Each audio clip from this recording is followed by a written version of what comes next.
Hey guys, কি খবৰ? ভালে সকলোৰে? আমি আজি গৈ আছো না শংকৰদেৱালৈ। কাহিনী হৈ গ'লে 15 ছেপ্টেম্বৰৰ এডিআৰই এক্সাম দি আমি পোনে পালোগে না শংকৰদেৱালৈ। ইয়াৰে পৰিৱেশটো যে ইমান ধুনীয়া ঠাণ্ডা হৈ আছে বুলি ভাবিছে নেকি? গৰম দিন যে, ঠাণ্ডা নাই, গৰমেই। আৰু লগতে আপোনালোকক ইয়াৰ কাছখিনি দেখালো। ইয়াতে বহুত পুৰণিকলীয়া কাছ আছে আৰু ইয়াকে দেখি আমাৰ ল'ৰাই কিবা কিবি বকি আছে।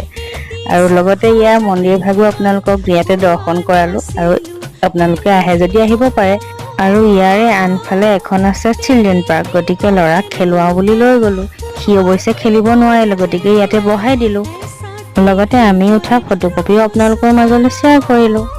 আৰু ঘৰ আহিয়ে এই পাৰ্চেলটো আনবক্সিং কৰাত লাগি গ'ল। দেখিছে নহয় কিমান জোৰ লাগিছে, বস্তুৱে হেভি। আৰু গতিকে এয়া হৈ গ'ল এক্সাৰচাইজৰ সামগ্ৰী। গতিকে এইবাৰ বডি ময়ো বনাম। বাই।